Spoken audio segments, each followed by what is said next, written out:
ہمارے یہاں اس وقت اسلامک بینکنگ کے اوپر کام کیا جا رہا ہے، اسلامک نظام کے اوپر کام کیا جا رہا ہے، لیکن سٹل کنونشنل نظام اتنا زیادہ جڑے پکڑ چکا ہے۔ آپ سمجھتے ہیں کہ ہمارے یہاں جس انداز میں اسٹیٹ بینک کی جانب سے انٹرسٹ ریٹس بڑھائے جاتے ہیں، ہمارے یہاں ایک ہی مہنگائی کو کم کرنے کا حربہ سمجھا جاتا ہے کہ مانیٹری پالیسی میں تبدیلی کر دی جائے۔ ہم آخر کس لیول پہ جا چکے ہیں؟ کیونکہ اب جب یہ ملکوں کا سود، ہم آئی ایم ایف سے قرضے لیتے ہیں، دوسرے جگہوں سے قرضے لیتے ہیں، قرضے دیتے ہیں، پھر تو پورا ملک پورے سودی نظام کے اندر لپیٹ میں آ گیا، پھر میں اور آپ تو کسی طور پر اس سے نہ بچ سکیں گے۔ جی ہاں بالکل، کسی حد تک آپ کی بات درست ہے، لیکن میں تھوڑی سی یہاں پہ اصلاح بھی کرنا چاہوں کہ دیکھیں یہ جو سودی نظام ہے یہ برسوں سے چلا آیا ہوا نظام ہے،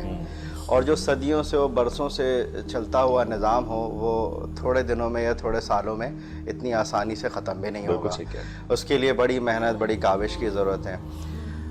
آج سے تقریباً 40-45 سال پہلے سمجھ لیں کہ 1970 سے یہ کاوش صحیح معنوں میں شروع ہوئی۔ 1970 سے یہ کاوشیں شروع ہوئی کہ اسلامک نظام کے تحت جو ہمارے پاس اتنی ساری ٹرانزیکشنز ہیں، اتنے سارے موڈ آف فائنینسنگ ہیں ہمارے پاس، جو میں نے ابھی تھوڑی دیر پہلے ذکر بھی کیا،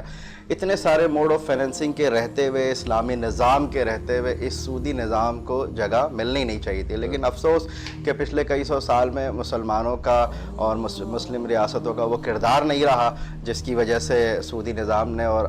فرنگیوں کے نظام نے جڑ پکڑ لیا ہے۔ تو اس کے لیے 1970 سے جو محنت اور کاوشیں شروع ہوئی ہیں، تو اس کا نتیجہ یہ ہوا الحمدللہ اللہ کے فضل و کرم سے، حضرت شیخ مفتی تقی عثمانی صاحب اللہ ان کو خوب جزائے خیر عطا فرمائے، اور ان کے ساتھ جو دوسرے رفقا ہیں دنیا بھر کے، ان لوگوں نے اس پہ باقاعدہ یوسف بن نوری رحمۃ اللہ علیہ کی فرمائش پر، ان کی خواہش پر یہ کام شروع کیا،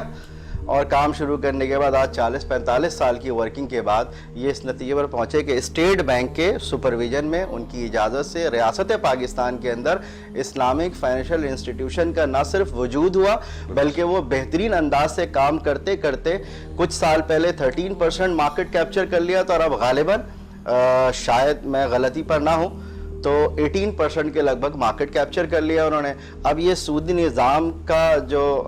سسٹم ہے وہ پیچھے کی طرف جا رہا ہے اور اسلامی نظام آگے کی طرف آ رہا ہے الحمدللہ۔ لیکن ہاشم صاحب، ہماری جو ملک دیگر ممالک سے جو لین دین ہے، آئی ایم ایف ہے، دیگر اداروں سے، جی ہاں بالکل، پوری طریقے سے سودی نظام اب دیکھیں یہ نظام صرف پاکستان کی حد تک یہ چینجز آئی، اور اب میری معلومات کے مطابق آج کینیڈا، انگلینڈ اور امریکہ جیسے ملکوں میں بھی اسلامی نظام معیشت کا نظام چل پڑا ہے الحمدللہ۔ اور وہ خود بھی دیکھیں، جب وہ انہوں نے مقالہ پیش کیا تھا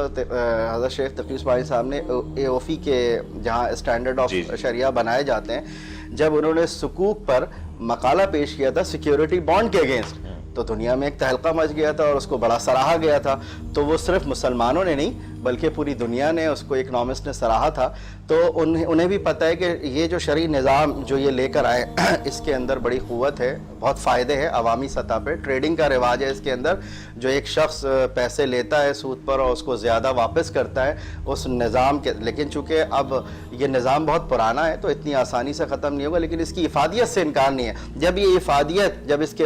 اس کے فوائد لوگوں تک پہنچتے ہیں تو پہنچتے پہنچتے ایک وقت ایسا آئے گا انشاءاللہ جس کے لیے ہمیں دعا گو رہنا چاہیے کہ یہ نظام پھر جڑ پکڑے گا، جو پہلے صحابہ کرام کے زمانے میں، تابعین کے زمانے میں، تبع تابعین کے زمانے میں یہ نظام تھا۔